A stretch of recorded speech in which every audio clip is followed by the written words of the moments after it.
Hello hello hello hello, आवाज़ आ रही है? Hello, okay. तो कुछ बातें बता दूं मैं आपको आज का लेक्चर शुरू करने से पहले कि पहली बात तो मैं ज्योमेट्री में यूनिट 2, 3 और 4, ये जो तीन यूनिट्स हैं 2, 3 और 4, इनको मैं कंटिन्यूसली पढ़ाऊंगा क्योंकि 1 का थोड़ा सा अलग पैटर्न है क्योंकि वो 2 डायमेंशनल ज्योमेट्री है। 2, 3 और 4 जो है वो 3 डायमेंशनल ज्योमेट्री है, तो उनको मैं एक साथ ही पढ़ाने वाला हूँ। आज हम लोग कुछ और फॉर्म्स ऑफ प्लेन पढ़ने वाले थे, लेकिन मुझे लगता है कि इनको पढ़ाने से पहले मुझे आपका थोड़ा सा जो बेसिक कॉन्सेप्ट्स हैं उनको और क्लियर करना चाहिए, बिकॉज अगर आपके वो क्लियर रहेंगे, जैसे कि 11th और 12th के जो कॉन्सेप्ट्स थे 3D ज्योमेट्री के, तो आप बाकी कॉन्सेप्ट भी बहुत जल्दी सीख जाओगे। ठीक है, तो थोड़ा सा रिवीजन और फिर आज का टॉपिक शुरू कर देंगे हम लोग। फर्स्ट ऑफ ऑल जो हमको सीखना था, यूनिट 2 है ये, स्टार्ट करते हैं इसमें। पहली चीज जो हमने सीखी थी वो क्या थी?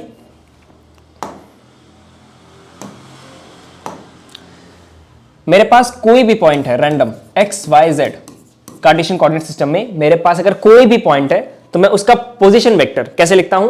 कुछ नहीं, x i cap plus y j cap plus z k cap, ऐसे लिख देता हूं मैं। ठीक है,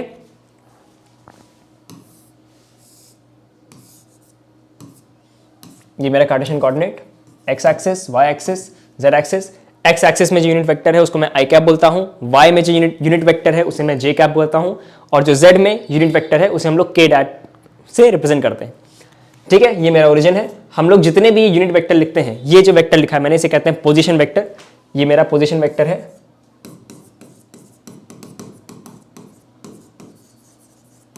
ठीक है, विद रिस्पेक्ट टू ओरिजिन।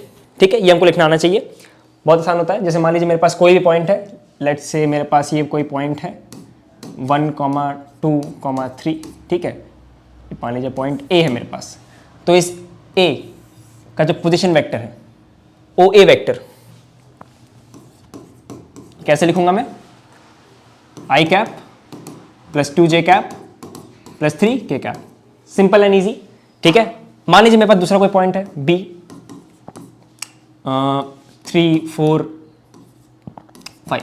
ठीक है, इसका ये वेक्टर है, दूसरा position vector O B vector, कैसे लिखूंगा इसको मैं? 3i cap plus 4j cap plus 5k cap. Fine.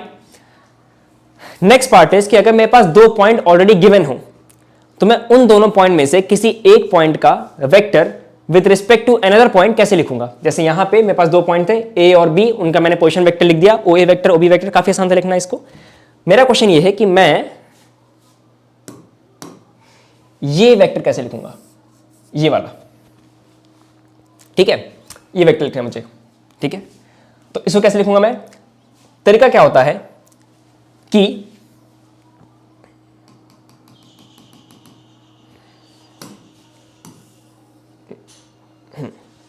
देखिए, तरीका ये है कि आप करते क्या है, आप इस वेक्टर को इस वेक्टर से सब्ट्रैक्ट करते हैं तो आपको ये वेक्टर मिल जाता है। ठीक है, होता क्या है ध्यान समझिएगा। अगर मैं इसका नेगेटिव वेक्टर ले लूं,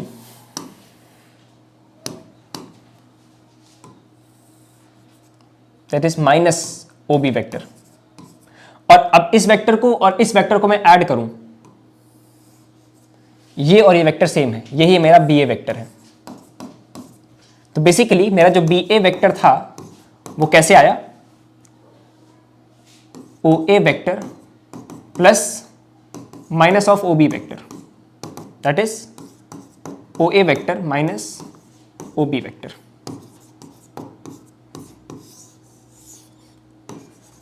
ये दिखने में काफी अजीब लग रहा होगा, लेकिन ये है बड़ा आसान। कहने का मतलब क्या है इस इक्वेशन का कि अगर मुझे वेक्टर बी का, या फिर सॉरी ए का, देखिए ए का, अगर मुझे ए का पोजीशन वेक्टर लिखना है बी के रिस्पेक्ट में, फिर से बोलता हूं मैं, जरा देखिए क्या लिखा कैसे इसको। ए का मुझे पोजीशन वेक्टर लिखना है बी के रिस्पेक्ट में, तो कैसे लिख रहा हूं मैं?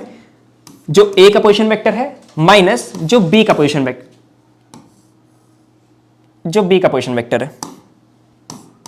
ठीक है, बड़ा आसान है ये, समझिए फिर से। जैसे यहां पे मुझे लिखना है ए का पोजीशन वेक्टर बी के रिस्पेक्ट में, तो जिसका लिखना है पहले आप उसे कोऑर्डिनेट लिख दीजिए।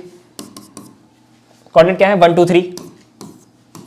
और जिसके रिस्पेक्ट में लिखना है, जिसके रिस्पेक्ट में लिखना है उसका इधर लिख दीजिए, माइनस कर दीजिए, -3i cap -4j cap -5 k cap. फिर से बोलता हूं मैं एक बार, देख लीजिए, बड़ा आसान था। मैंने क्या बोला? मैंने कहा कि मुझे ए का, किसका?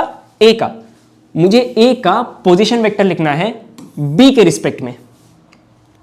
ठीक है, बी ए वेक्टर क्या होता है? बी ए वेक्टर, बी ए वेक्टर का मतलब हुआ कि बी से ए को पॉइंट कर रहा है। इस वेक्टर का मतलब क्या होता है? बी ए वेक्टर का मतलब होता है कि मेरा वेक्टर बी से ए को पॉइंट कर रहा है। ठीक है, मतलब मैं ए की डायरेक्शन लिख रहा हूं बी के रिस्पेक्ट में, तो उसका वेक्टर कैसे लिखूंगा? जो ए का पोजीशन वेक्टर है, जो ए का पोजीशन वेक्टर है माइनस जो बी का पोजीशन वेक्टर है, तो मेरे को ए का वेक्टर बी के रिस्पेक्ट में दिख जाएगा। बड़ा आसान था ये। देखो, मुझे अगर बी ए वेक्टर लिखना हो, ए का बी के रिस्पेक्ट में लिखना हो, बी ए वेक्टर मतलब ए का बी के रिस्पेक्ट में लिखना हो, सब्ट्रैक्ट कर देंगे। 1 - 3 -2i cap, 2 - 4 -2j cap, 3 - 5 -2 k cap. लो, आ गया भाई एक बार में। अब इसी तरीके से मान लो मुझे ए बी वेक्टर लिखना होता, A B vector, A B vector लिखने का मतलब क्या हुआ मेरा? कि बी वेक्टर लिखना है ए के रिस्पेक्ट में, तो जिसका लिखना है वो वेक्टर माइनस ये वाला vector 3 - 2 2i cap, 4 - 2 +2j cap, plus 5 - 3 2 k cap. देखिए, तो ये सबसे बेसिक फंडामेंटल चीज होती है जो आपको आना ही आना चाहिए 3D ज्योमेट्री में, कि किसी भी दो पॉइंट आपको दिए रहते हैं तो किसी भी पॉइंट का आपको वेक्टर लिखना आना चाहिए दूसरे के रिस्पेक्ट में। ठीक है, अगर ये आपको आ गया है तो मैं आगे बढ़ता हूं अब। ठीक है, सेकंड बेसिक बात क्या है? वो थी हमारी डायरेक्शन रेशियोज और डायरेक्शन कोसाइंस के बारे में जानना। कल मैंने आपको बताया था कि अगर कोई भी वेक्टर है, आई होप मेरी आवाज आ रही है, कि मेरे पास अगर कोई भी वेक्टर होता है तो उस वेक्टर के बारे में हमको दो बातें पता होनी चाहिए, बिकॉज वेक्टर बाय डेफिनेशन इसका मतलब होता है अ सेगमेंटेड लाइन विद डायरेक्शन। ठीक है, एक लाइन सेगमेंट जिसके पास एक डायरेक्शन है। ठीक है, तो कोई वेक्टर होता है, हमें दो पता नहीं चाहिए उसकी, एक तो उसकी लेंथ, एक तो उसका डायरेक्शन। तो मान लीजिए मेरे पास कोई वेक्टर है, कोई भी वेक्टर है, A B vector, let's say x i cap plus y j cap plus z k cap. मेरे पास कोई वेक्टर है, ठीक है, या फिर मैं इसको एक्स वाई जेड ना कह के कुछ और नया कुछ यूज कर लेता हूं, बोर हो गए होंगे। ठीक है, देखिए भाई, a i cap plus b j cap plus c k cap. मेरे पास कोई वेक्टर था, रैंडमली कोई वेक्टर ले लिया मैंने स्पेस में। पहले चीज मुझे जो आनी चाहिए वो है उसका मैग्नीट्यूड निकालना। वो कैसे निकलेगा? कुछ नहीं, आपको कुछ नहीं करना है। किसी भी वेक्टर का मैग्नीट्यूड निकालने के लिए आप उसके कोफिशिएंट को पढ़िए, उनका स्क्वायर करिए, सम करके रूट ले लीजिए। स्क्वायर सम रूट, स्क्वायर सम रूट, कोफिशिएंट का स्क्वायर ए स्क्वायर बी स्क्वायर सी स्क्वायर, उनका सम और रूट, ये आपको देगा उस वेक्टर का मैग्नीट्यूड। बहुत इंपॉर्टेंट है ये जानना। ठीक है, सेकंड है आपका डायरेक्शन कोसाइंस। डायरेक्शन कोसाइंस निकालना। आपको मैंने बताया था डायरेक्शन कोसाइंस का मतलब क्या होता है। डायरेक्शन कोसाइंस का मतलब क्या हुआ? देखिए,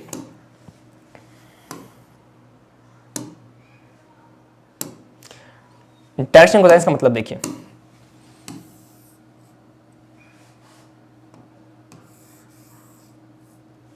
ओके,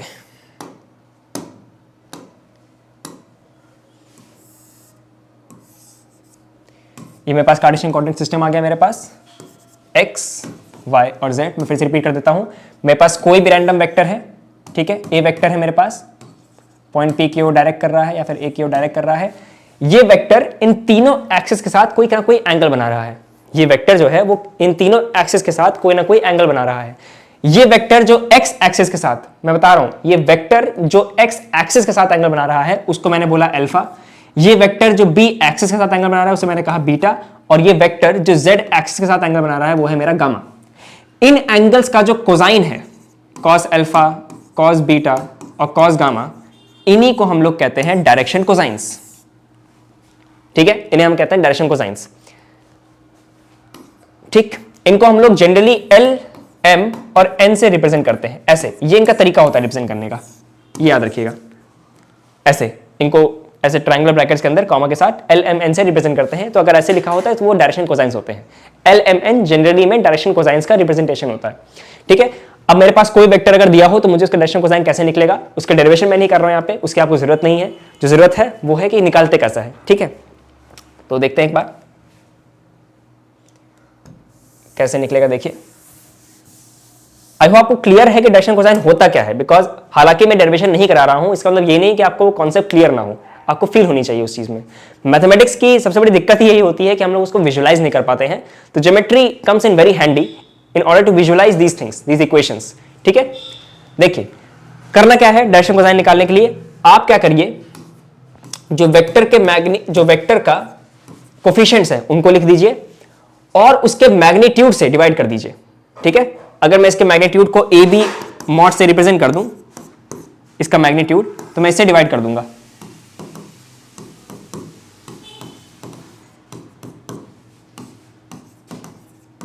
ये आ गए मेरे डायरेक्शन कोसाइंस। तो ऐसे मेरे डायरेक्शन कोसाइंस निकलते हैं। ये फॉर्मूले आप लिखते जाइए, इनका काम आएगा। और डायरेक्शन रेशियोज क्या होते हैं, देखिए डायरेक्शन रेशियोज और कुछ नहीं है, आप डायरेक्शन कोसाइन आपको दिया है मान लेते हैं।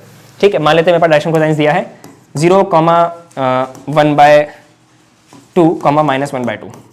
ठीक है, 1/4 + 1/4, नहीं, रूट। ठीक है, 1/2 क्यों नहीं हो सकता डायरेक्शन कोसाइन, मैं आपको बताऊंगा, आपको समझ में आ जाएगा। कोई भी नंबर आप देख के जज कैसे करोगे कि डायरेक्शन कोसाइन है, डायरेक्शन रेशियो है, उसका मैं आपको तरीका बताऊंगा। पहले देखिए, पहली चीज तो ये है, मान लेते मेरे पास डायरेक्शन कोसाइंस है, तो इनका मैं डायरेक्शन रेशियो कैसे बनाऊं। पहली बात तो सारे डायरेक्शन कोसाइंस डायरेक्शन रेशियो होते हैं। ठीक है, क्योंकि फंडामेंटल ये कहता है कि डायरेक्शन रेशियोज और कुछ नहीं, डायरेक्शन कोसाइंस को आपने किसी भी कांस्टेंट से मल्टीप्लाई कर दिया तो जो आपको वैल्यूज मिल रही हैं वही डायरेक्शन रेशियोज हैं। ठीक है, जैसे एग्जांपल के तौर पे 1/√3 -1/√3 -1/√3, ये मेरे पास किसी वेक्टर के डायरेक्शन कोसाइंस हैं, लेट्स से। ठीक है, तो डायरेक्शन रेशियोज क्या हो सकते हैं, मान लो मैं इस पूरी इक्वेशन को या फिर इन डायरेक्शन कोसाइंस को √3 से मल्टीप्लाई कर दूं, कोई कांस्टेंट फैक्टर लिया मैंने और इस डायरेक्शन कोसाइंस को मैंने मल्टीप्लाई कर दिया। ठीक है, मल्टीप्लाई करने पर जो मेरे पास वैल्यू आई क्या आएगी, 1 -1 -1, ये क्या है, ये डायरेक्शन रेशियोज है। क्या दिक्कत है, अब मैं इसको √3 के बजाय अब मैं इसको √3 के बजाय किससे कर दूं, मैं इसको -√3 से मल्टीप्लाई कर दूं, कर देता हूं भाई, क्या आएगा मेरे पास अब, -1 1 1, ये भी डायरेक्शन रेशियोज हैं। तो डायरेक्शन रेशियो और कुछ नहीं होता है, डायरेक्शन कोसाइन को आप किसी कांस्टेंट मल्टीपल नंबर से मल्टीप्लाई कर दो तो जो आपको नंबर्स मिलते हैं इन्हीं को हम लोग डायरेक्शन रेशियोज कहते हैं। ये भी आपको डायरेक्शन कोसाइंस का एक आइडिया देता है। ठीक है, तो डायरेक्शन रेशियो निकालना बहुत आसान होता है, लेकिन कोसाइन निकालने के लिए हमको थोड़ा सा तिगड़म रचना पड़ता है। तो क्वेश्चन ये आता है कि डायरेक्शन रेशियो से डायरेक्शन कोसाइन कैसे बनाएं। अगर डायरेक्शन कोसाइन दिया है तो डायरेक्शन रेशियो बनाने की जरूरत नहीं है।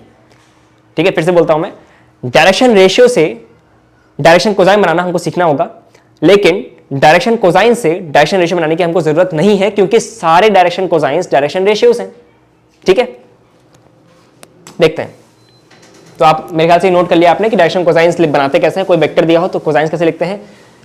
तो डायरेक्शन रेशियो क्या होता है, डायरेक्शन रेशियो सही बताऊं तो और कुछ नहीं है, उस वेक्टर के कोफिशिएंट्स हैं, दैट्स इट। जैसे मान लीजिए मेरे पास कोई वेक्टर है मेरे पास कोई वेक्टर है वेक्टर v, उसको मैंने लिखा -2i cap +3j cap -4k cap. ये मेरे पास कोई वेक्टर है, रैंडम वेक्टर। अगर मुझे इस रैंडम वेक्टर का डायरेक्शन रेशियोज लिखने हो तो क्या लिखूंगा मैं, इसे कोफिशिएंट लिख दो भाई, तो -2, -4, लो मिलकर डायरेक्शन रेशियो। क्या दिक्कत हुई, डायरेक्शन रेशियोज है मेरे। लेकिन हाँ, अब मुझे अगर इनसे डायरेक्शन कोसाइन लिखना हो तो क्या करूंगा, कुछ नहीं करूंगा, डायरेक्शन रेशियो लिखे हुए हैं, कुछ नहीं, आप कुछ ना करें, इस वेक्टर के मैग्नीट्यूड से डिवाइड कर दें, बस। इसका मैग्नीट्यूड क्या हो जाएगा, 4 + 9 दैट इज 13 + 16, 13 16 29, 29 का रूट, तो रूट 29 से आपने डिवाइड कर दिया तीनों को। ये क्या मिल गया आपको, ये मिल गया आपको डायरेक्शन कोसाइंस। तो डायरेक्शन रेशियो कैसे लिखते हैं समझ में आ गया, कुछ नहीं, वेक्टर कोफिशिएंट्स होते हैं आपके डायरेक्शन रेशियो। और डायरेक्शन कोसाइन कैसे लिखते हैं, डायरेक्शन रेशियोज को आप उसके मैग्नीट्यूड से, वेक्टर के मैग्नीट्यूड से डिवाइड कर दीजिए, आपको डायरेक्शन कोसाइन मिल जाएंगे।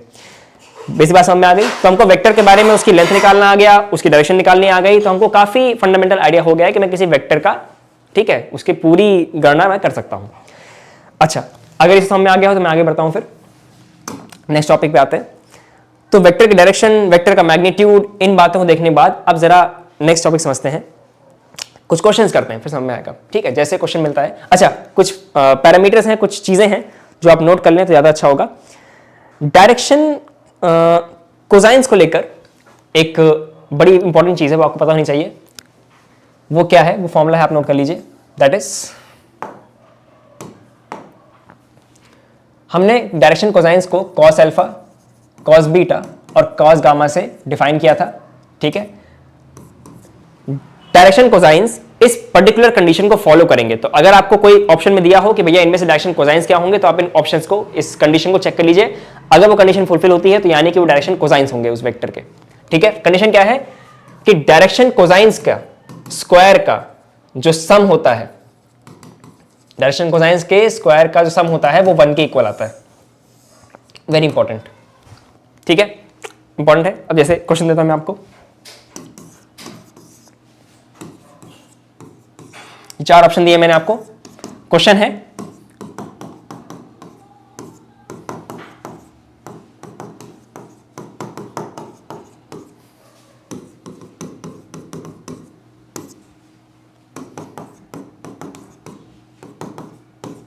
मान लीजिए मेरे पास ये चार ऑप्शन दिए हुए हैं, मैं आपसे पूछूं इनमें से डायरेक्शन रेशियो कौन कौन से हैं, तो ये सब डायरेक्शन रेशियोज हैं, ठीक है। लेकिन इनमें से डायरेक्शन कोसाइन कौन कौन से हैं वो आपको चेक करना पड़ेगा।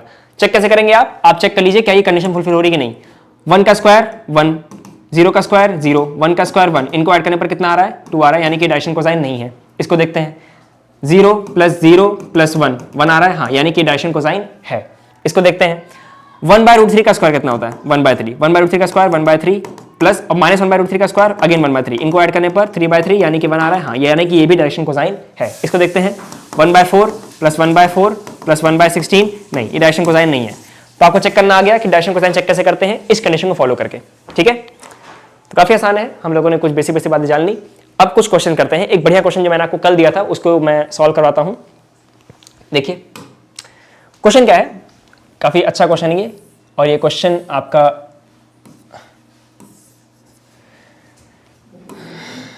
देखिए क्वेश्चन क्या है। मेरे पास एक क्यूब है,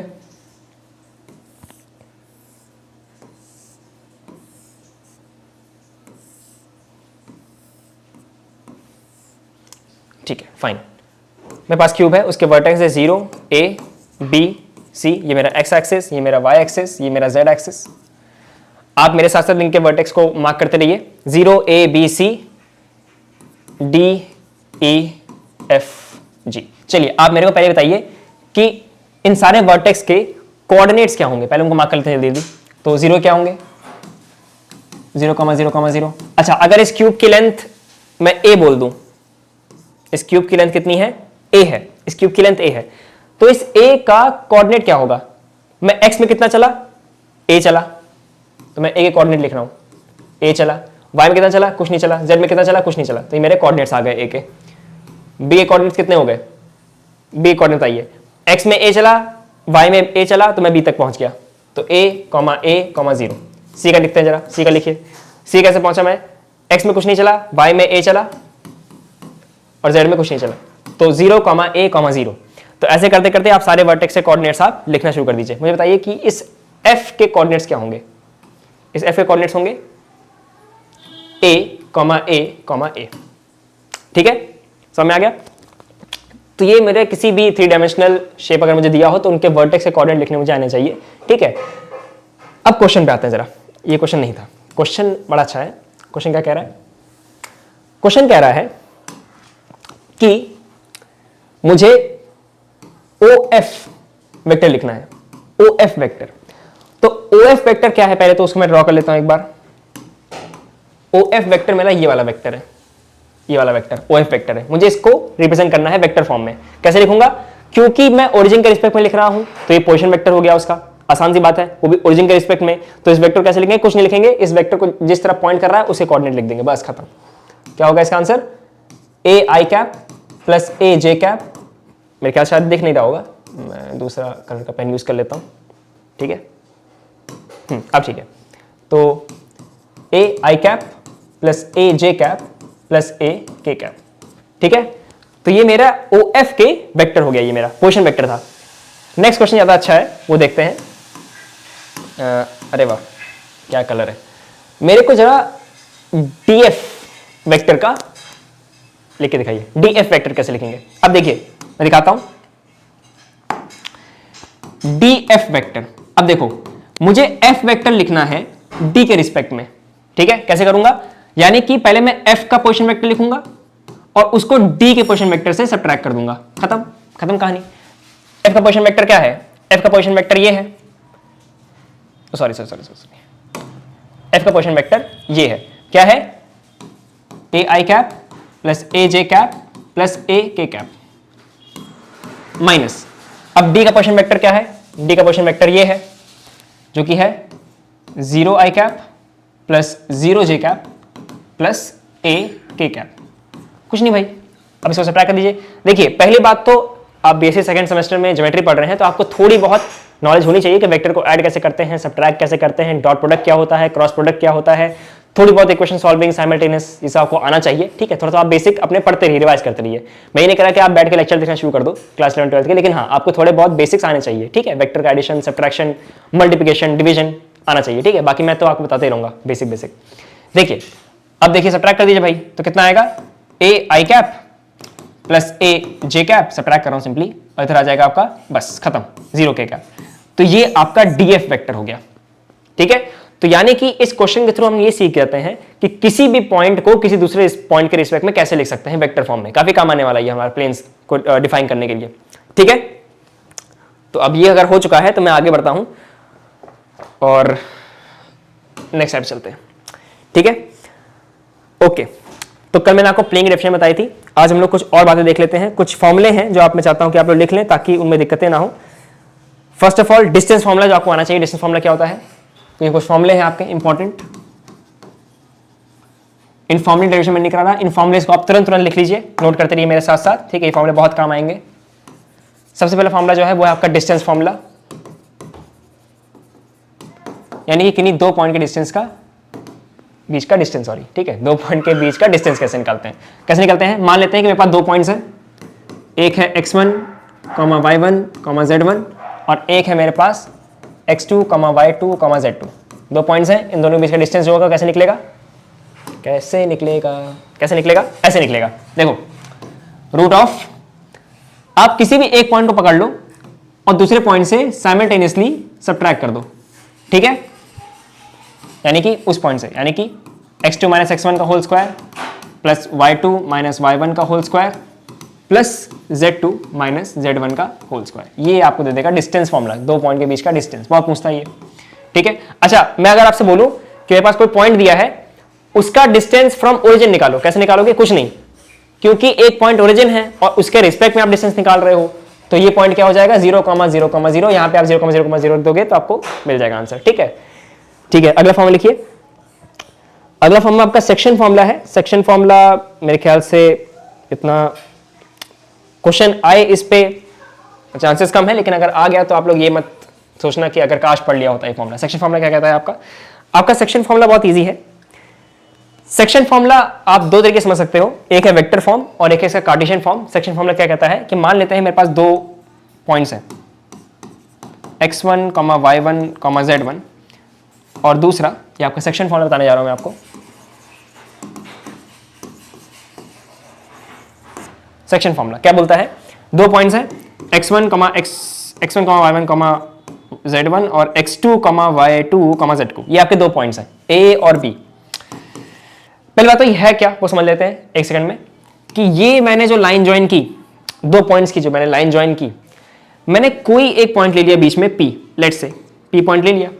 ये p इस लाइन को डिवाइड करेगा, ये p इस लाइन को डिवाइड कर रहा है, मान लेते हैं m:n के रेशियो में डिवाइड कर रहा है। तो इस p के कोऑर्डिनेट्स क्या होंगे? x, y, z। यही है मेरा कर्तव्य अभी निकालना, इसको क्या होगा इस p का फॉर्मूला। ठीक है, तो सेक्शन फॉर्मूले से निकल जाता है। तो क्योंकि मुझे इस p पॉइंट को निकालना है तो मुझे इसका x coordinate, y coordinate, z coordinate निकालना पड़ेगा। तो इसका x कोऑर्डिनेट अगर निकालना हो तो कैसे निकालूंगा मैं? फॉर्मूला क्या होता है? देखिए, बड़ा आसान है। आप इस वाले पॉइंट को पकड़ो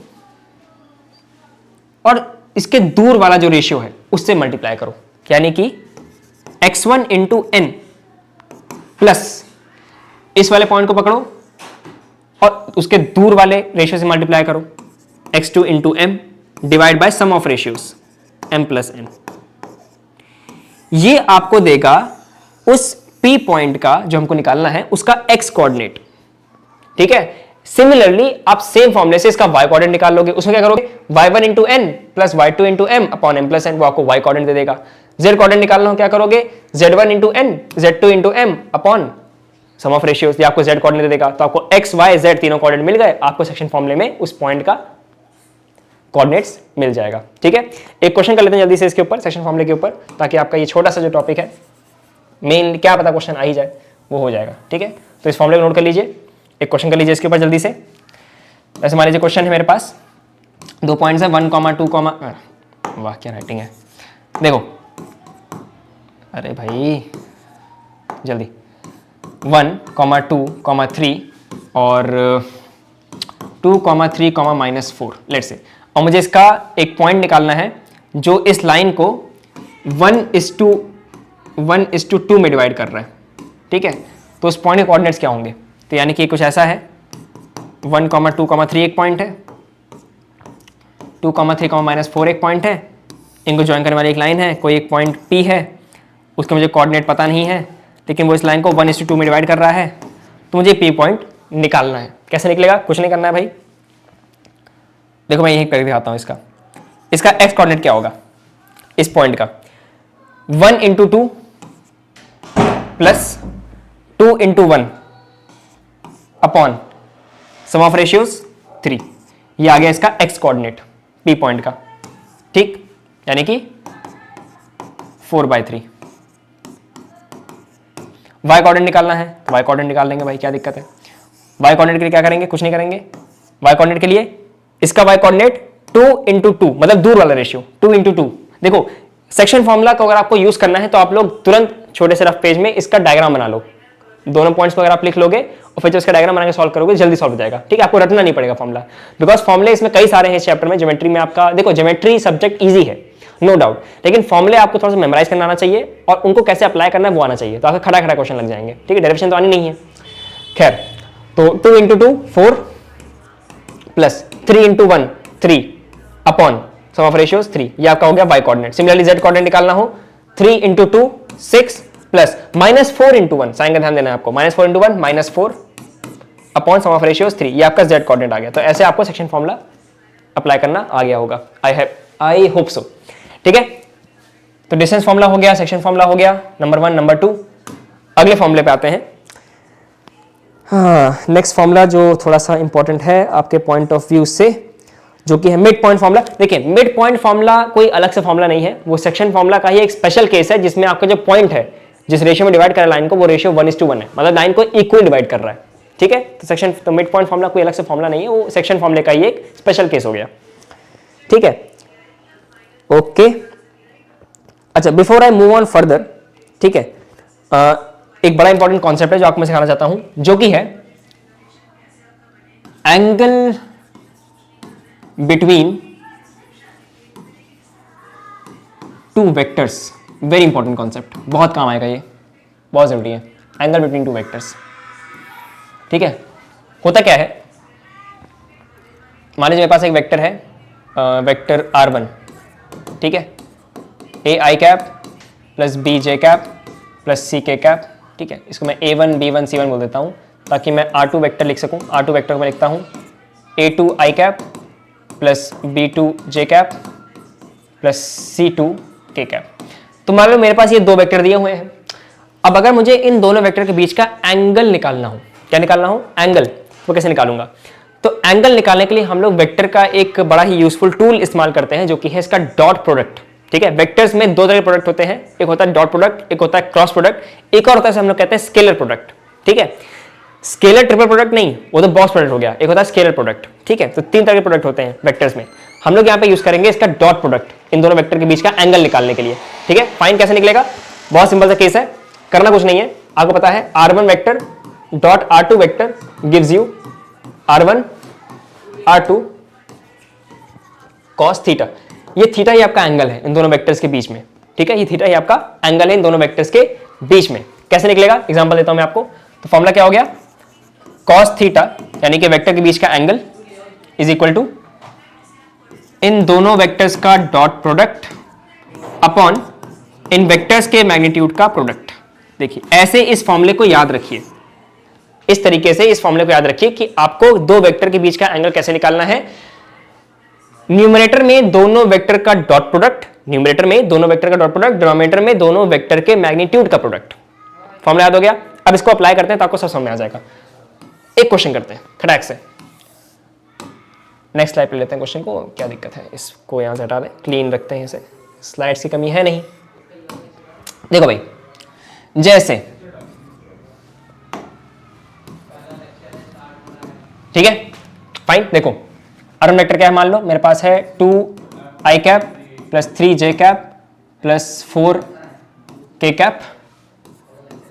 R2 वेक्टर है मेरे पास i cap minus j cap plus k cap. Simple सा लेते हैं, ठीक है, दो वेक्टर्स हैं। अब मुझे इनके बीच का एंगल निकालना है, तो cos theta is equal to क्या था, R1 vector dot R2 vector upon R1 R2। तो एक काम करते हैं, पहले तो इनका डॉट प्रोडक्ट ले लेते हैं। इनका डॉट प्रोडक्ट क्या होगा, 2 into 1 2 plus 3 into minus 1 minus 3 plus 4 into 1 4। ये डॉट प्रोडक्ट है। आप, आई होप आपको डॉट प्रोडक्ट लेना आता है। कुछ नहीं करते हैं, i के साथ मल्टीप्लिकेशन, j का j के साथ, k का k कोफिशिएंट के साथ, ठीक है। तो कितना आ जाएगा, 2 माइनस 3 माइनस 1 प्लस 4 3। ये आ गया इसका डॉट प्रोडक्ट, ठीक है। अब देखो भाई, R1 का मैग्नीट्यूड क्या हो जाएगा, R1 का मैग्नीट्यूड क्या हो जाएगा भैया, अभी हमने सीखा मैग्नीट्यूड निकालना है। कैसे निकलता है, कोफिशिएंट के स्क्वायर का सम कर दो तो इसका मैग्नीट्यूड आ जाएगा वेक्टर का, ठीक है। तो 4 plus 9 plus 16 that is 13 plus 16 this implies √29। ये आ गया इसका मैग्नीट्यूड R1 का। सिमिलरली R2 का मैग्नीट्यूड कितना हो गया भाई, 1 प्लस 1 प्लस 1 यानी कि 1 का स्क्वायर प्लस 1 का स्क्वायर 3 √3, ठीक है। तो हमको R1 का मैग्नीट्यूड मिल गया, R2 का मैग्नीट्यूड मिल गया, दोनों का डॉट प्रोडक्ट भी मिल गया। तो यहाँ पे खटाक से फॉर्मूला लगा दीजिए, cos theta is equal to दोनों का डॉट प्रोडक्ट अपॉन दोनों का मैग्नीट्यूड का प्रोडक्ट। तो थीटा की वैल्यू कितनी आ गई, बहुत ही गंदा आंसर आया है, लेकिन क्या करें, मुझे वैल्यूज कोई ऐसी स्टैंडर्ड याद नहीं थी, लेकिन ऐसे ही निकलता है, ठीक है। तो ये आपका आ गया दोनों वेक्टर के बीच का एंगल, फाइन। तो हम लोगों ने ये सीख लिया कि अगर मुझे कोई भी दो वेक्टर अगर दिए हो, कोई भी दो वेक्टर दिए हो, तो मैं उनके बीच का एंगल निकाल सकता हूं, ठीक है, याद रखिएगा, फाइन। चलिए ओके, अगला, ठीक है, ओके, और देख लेता हूं मैं, फाइन। अच्छा, कुछ इंपॉर्टेंट बातें हैं जो आपको शायद पता होनी चाहिए। पहली चीज, इसको आप लिख लीजिए, यह है डायरेक्शन कोसाइन से रिलेटेड। बड़ी खतरनाक चीज है ये डायरेक्शन कोसाइन, बहुत काम आती है फिजिक्स में भी अगर आप लोग वेक्टर्स को सॉल्व करते हो, ठीक है। होता क्या है समझिए, अगर मेरे पास LMN डायरेक्शन कोसाइंस है किसी पर्टिकुलर लाइन के, अगर LMN मेरे पास डायरेक्शन कोसाइंस है किसी लाइन के, तो मैं इनके थ्रू उस वेक्टर की डायरेक्शन निकाल सकता हूं। तो मुझे पता है, बिल्कुल पता है मेरे को। इंटरेस्टिंग बात यह है कि अगर मेरे पास दो डायरेक्शन कोसाइंस है, मेरे पास दो वेक्टर्स के रिस्पेक्टिव डायरेक्शन कोसाइंस हैं, एक L1 M1 N1 और L2 M2 N2, ये मेरे पास दो वेक्टर के अलग अलग डायरेक्शन कोसाइंस हैं। मैं इन डायरेक्शन कोसाइंस की मदद से भी वेक्टर का डॉट प्रोडक्ट निकाल सकता हूं। इंटरेस्टिंग बात ये कहती है कि इनका जो डॉट प्रोडक्ट आता है, वो आपको सीधे इसका आंसर देगा। मतलब क्या हुआ मेरा कहने का, मतलब ये हुआ कि इक्वल टू, देखो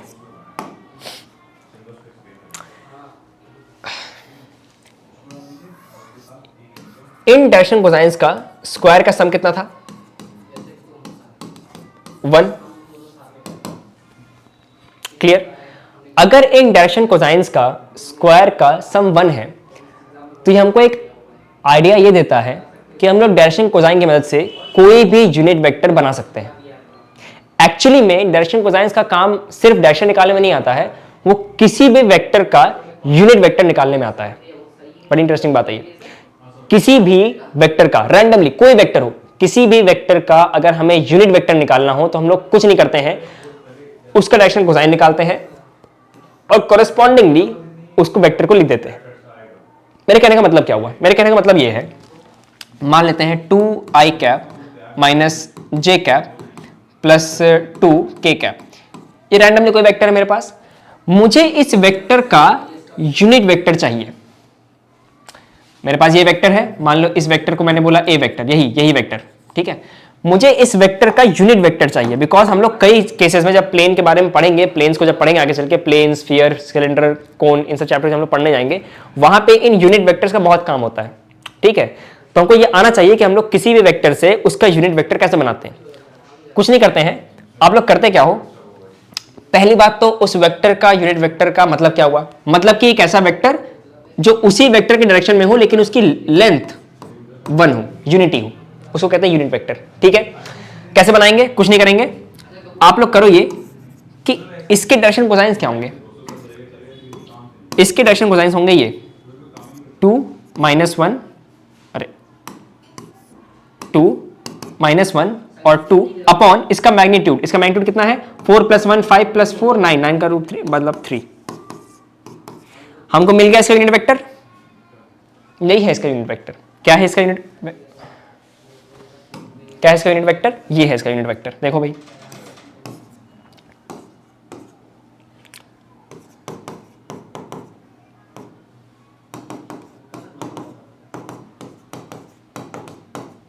खटाक से बन गया। तो कुछ नहीं, आपने इस वेक्टर डायरेक्शन कोसाइन निकाले, यही आपका यूनिट वेक्टर है, दैट्स इट। ये आपको मुझे सिखाना था, क्योंकि किसी भी वेक्टर का यूनिट वेक्टर निकालना हमको आना चाहिए। कैसे निकलता है, कुछ नहीं करना है, उस वेक्टर का आप पहले तो डायरेक्शन कोसाइन निकाल लीजिए और वही आपका यूनिट वेक्टर बन जाता है। ठीक है, फाइन। अगले उस पर आते हैं, तो वेक्टर के बीच का एंगल निकालना आ गया, वेक्टर को यूनिट वेक्टर बनाना आ गया। ठीक है, उसका डॉट प्रोडक्ट, एडिशन, सब्ट्रैक्शन हमको आता ही है, किसी वेक्टर को लिखना आ गया, सबसे बड़ी बात तो यही होती है, सबसे बेसिक बात। तो हमको क्योंकि ये बेसिक बातें आ गई हैं, तो हम लोग इसमें आगे अब बढ़ सकते हैं। तो अब प्लेन्स को हम लोग कल स्टार्ट करेंगे। ठीक है, उसमें हम लोग नॉर्मल फॉर्म और बाकी फॉर्म लोग कल पढ़ेंगे। ठीक है, आज मैं ये तक छोड़ता हूँ, बिकॉज ये बहुत बेसिक चीजें थी और आई होप आप इसको रिवाइज करके आओगे। इतना अगर आप रिवाइज कर लोगे तो कल मैं आपका प्लेन्स चैप्टर का जितने भी प्लेन के फॉर्म हैं उनको खत्म कर देंगे। ठीक है, so thank you very much. कल हम लोग इसको शुरू करेंगे, प्लेन्स हम लोग शुरू करेंगे, और आई होप प्लेन्स पढ़ने के बाद और स्ट्रेट लाइंस, अगर आपको प्लेन समझ में आ जाएगा तो स्ट्रेट लाइंस बहुत दिक्कत है नहीं। मैं आपको कुछ फॉर्मुले लिखवाऊंगा, फॉर्मुले आपको लिखना पड़ेगा, उनको अप्लाई करना आना अगर आपको आएगा तो आप लोग एमसीक्यू बहुत आसानी से कर ले जाओगे। ठीक है, क्वेश्चन भी प्रैक्टिस करेंगे, यहाँ पे अच्छे से क्वेश्चन भी प्रैक्टिस करेंगे, बढ़िया क्वेश्चन प्रैक्टिस करेंगे, टेंशन मत लीजिए। लेकिन यह है कि आपको रिवीजन बहुत करना पड़ेगा। ठीक है, चैप्टर बहुत ईजी है, बस ये है कि आपको फॉर्मुले याद होने चाहिए, आपके फिंगर टिप्स पे अगर आपके फॉर्मुले हैं और उनको अप्लाई करना अगर आपको आता है then you will have no problems. Fine, तो कल शुरू करेंगे इसको। Thank you very much.